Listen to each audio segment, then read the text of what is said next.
মমতা ব্যানার্জির ভুল বোঝানোর খেলা চলছে। সিএ, এনআরসি, ওয়াকফের পর এবার তো অভিন্ন দেওয়ানি বিধি নিয়েও মানুষকে ভুল বোঝাতে শুরু করে দিয়েছেন তৃণমূল নেত্রী। বিজেপির সংকল্পপত্রে সেখানে বাংলার অভিন্ন দেওয়ানি বিধি চালুর প্রতিশ্রুতি দেওয়া হয়েছে, আর ঠিক তারপরে মাননীয়ার নতুন খেলা শুরু। দেখো, बंगाल में यूसीसी लागू कर तुष्टीकरण की राजनीति को हमेशा के लिए खत्म किया जाएगा। यूनिफॉर्म सिविल कोड माने की একটাই বিজেপি, একটাই নীতি। আবারও লোক খেপানোর রাজনীতি শুরু বাংলায়।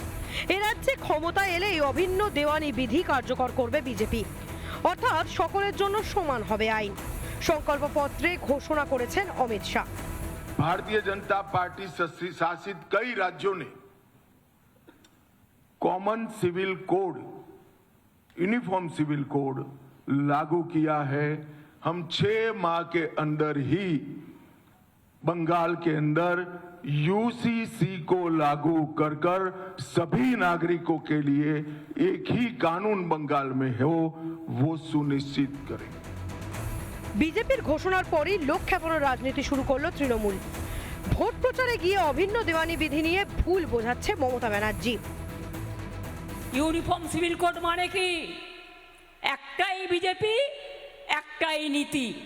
একটাই বিজেপি, একটাই বিধর্ম। একটাই বিজেপি, সর্বধর্মের সর্বনাশ। আমরা পুরোপুরি এটাকে অপোজ করব। কি এই অভিন্ন দেওয়ানি বিধি? সব ধর্মের জন্য একই আইন, নারী পুরুষ বা তৃতীয় লিঙ্গের জন্য আইন সমান, দেশের সব নাগরিককে সমান অধিকার, সকলের জন্য আইন সমান হলে আপনার অসুবিধা কোথায় মাননীয়া? তবে তৃণমূলের আপত্তি ধোপে টিকবে না।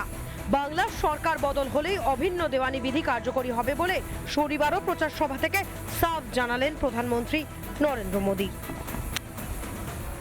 भाजपा का संकल्प है बंगाल में यूसीसी लागू कर तुष्टीकरण की राजनीति को हमेशा के लिए खत्म किया जाएगा।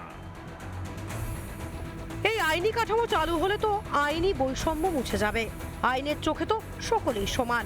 তাহলে অভিন্ন দেওয়ানি বিধি নিয়ে কেন এত আপত্তি মাননীয়ার? আপনার তোষণের ফুল স্টপ পড়ে যাওয়ার ভয়ে কি লোক খেপানো শুরু করেছে মমতা ব্যানার্জি? রিপাবলিক বাংলা। নানা ধরনের কন্টেন্ট দেখার জন্য লাইক করুন, শেয়ার করুন আমাদের ফেসবুক পেজ, সাবস্ক্রাইব করুন আমাদের ইউটিউব চ্যানেল। পাশাপাশি অন্যান্য ব্রেকিং নিউজের জন্য অবশ্যই চোখ রাখুন রিপাবলিক বাংলায়।